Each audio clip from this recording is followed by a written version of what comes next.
नमस्कार दोस्तों, इस वीडियो में हम बात करने वाले हैं Indian railway finance corporation IRFC के बारे में। स्टॉक 121 के प्राइस पे ट्रेड कर रहा है। मार्केट में आज 2.41% का डाउन मूव मिला है। मार्केट कैप 1,60,000 करोड़ के आसपास है। स्टॉक का पी इंडस्ट्री पी से बिल्कुल छोटू सा ऊपर है, बट ऊपर ज़रूर है।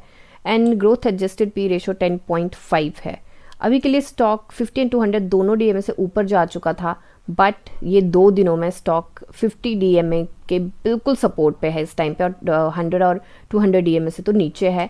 पी रेशो देखिए मीडियन से छोटू सी ऊपर है 5 ईयर्स के टाइम स्पेन पे। 1 मंथ पे देखें तो मीडियन से नीचे है, तो इसका मतलब पी काफ़ी अच्छे पॉइंट पे है। फाइनेंस के सेक्टर में ये कंपनी है, रेलवे में बेसिकली। रिजल्ट इसका 19 जनवरी को आने वाला है। देखते हैं रिजल्ट कैसा रहता है इसका दिसंबर का। तो यहाँ पे इतना अच्छा नहीं था, यहाँ पे ठीक ठाक था, थोड़ा सा यहाँ पे भी ठीक ठाक था। तो कोई ऐसा पैटर्न नहीं है, बट हाँ 2 साल से ठीक ठाक आ रहा है दिसंबर का रिजल्ट। तो होपिंग फॉर द बेस्ट कि रिजल्ट अच्छा आए।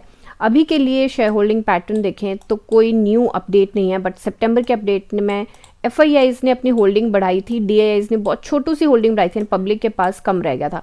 मुझे पर्सनली वो स्टॉक बहुत अच्छे लगते हैं जिसमें पब्लिक के पास कम होता है और बाकी फंड हाउसेस के पास और प्रमोटर्स के पास ज़्यादा होता है, तो नेचुरली उसके ऊपर थोड़ा भरोसा बन जाता है। अभी के लिए अगर स्टॉक को देखें तो ये डाउन ट्रेंड में है स्टॉक। एंड डाउन ट्रेंड की अगर बात करें तो इसने ब्रेक करने की कोशिश करी, इनफैक्ट इसने ब्रेक भी किया। 10% का इसका इसने लगाया था सर्किट, एंड 26 दिसंबर को इसने ब्रेक किया था। बट क्योंकि ये रैली पहले से ही चलती आ रही थी और RSI एकदम से स्पाइक अप कर गई थी, तो उसके बाद प्रॉफिट बुकिंग बनती थी। एंड थोड़ा सा मार्केट में जियोपॉलिटिकल इशू एंड बाकी सारी चीज़ों की वजह से भी यहाँ पे फ्लक्चुएशन स्टॉक में देखने को मिली, और 2 दिन से तो स्टॉक लगातार नीचे गिर रहा है। कल जो गिरा था 2.94%, मतलब 3% गिरा था, आज 2.5% के आसपास गिरा है। तो हाँ, स्टॉक यहाँ पे गिरता हुआ जरूर दिख रहा है, and overall market he down है इस टाइम पे। बट सपोर्ट की बात करें तो ये वाला जो सपोर्ट था पिवट का 123.83 का, ये बहुत स्ट्रॉन्ग सपोर्ट था, उसको इसने ब्रेक किया। अब सेकंड बेस्ट यहाँ पे सपोर्ट पे अटका है। अब यहाँ से वापसी लेता है कि यहाँ से गिरता है। अगर गिरता है ये तो 118 119 के आसपास देखने को मिल सकता है, और अगर वहाँ से भी गिरता है तो लेट्स सी कहाँ पे हमें दिखेगा।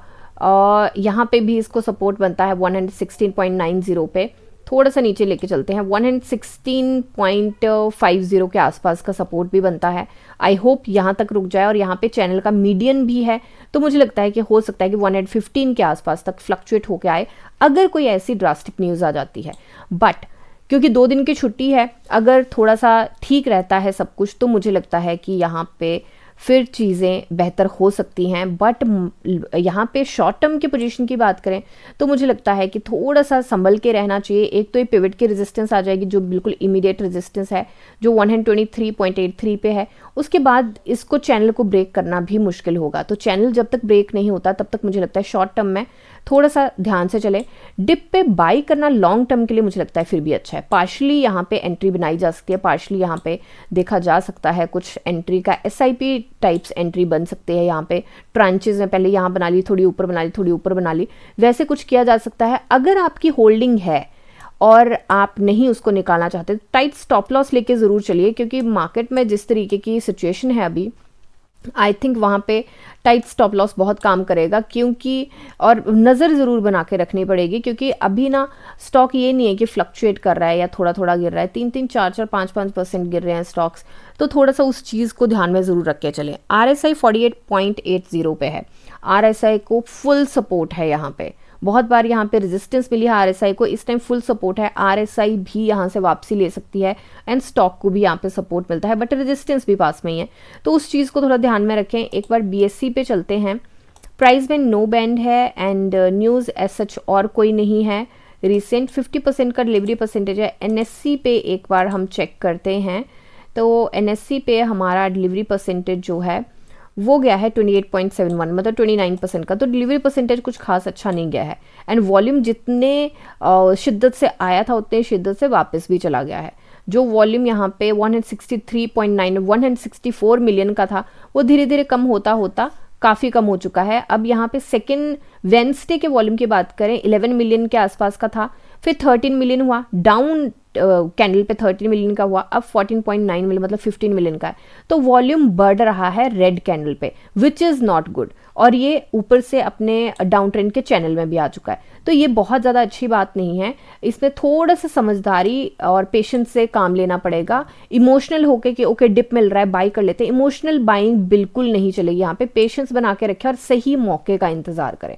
तो अभी के लिए कोई टारगेट नहीं है, कोई कुछ नहीं है, बट अगर चीज़ें सही होती हैं तो लाइव मार्केट में ही एंट्री का मौका मिलता है। लाइव मार्केट को एनालाइज करके ही बनेगा। अब सिनेरियोज कर लेते हैं डिस्कस कि अगर रिवर्सल मिल जाता है, कोई अच्छी न्यूज़ आ जाती है, तो इसको इमीडिएट जो हिकअप मिलेगा वो मिलेगा चैनल के। पहले तो ये पिवट का मिलेगा ही मिलेगा, पर इसको अगर इग्नोर भी कर दे तो चैनल का बहुत स्ट्रॉन्ग हिकअप मिलेगा। अगर वॉल्यूम इस तरीके का कुछ आ गया कि हाँ आ गया जी 100 मिलियन का आ गया, मतलब काफ़ी ज़्यादा स्ट्रॉन्ग वॉल्यूम आ गया, तब मुझे लगता है कि निकल सकता है। तो वॉल्यूम भी एक बहुत बड़ा रोल प्ले करेगा यहाँ पे, तो उस चीज़ को ध्यान में रखें। एंड अगर ये ब्रेकआउट दे देता है, अगर निकल जाता है चैनल को ब्रेक करके, तो उसके बाद का रेजिस्टेंस हमारा 130 पे है, और 130 के बाद भी कुछ पॉइंट्स हैं रेजिस्टेंस के। तो मुझे लगता है शॉर्ट टर्म में हर्डल्स बहुत सारे हैं, लॉन्ग टर्म के लिए फिर भी ये सही रहेगा। तो ये मेरी एनालिसिस है, कोई बाय सेल होल्ड की रिकमेंडेशन है। मिलते हैं नेक्स्ट वीडियो में, तब तक के लिए शुक्रिया एंड हैप्पी इन्वेस्टिंग।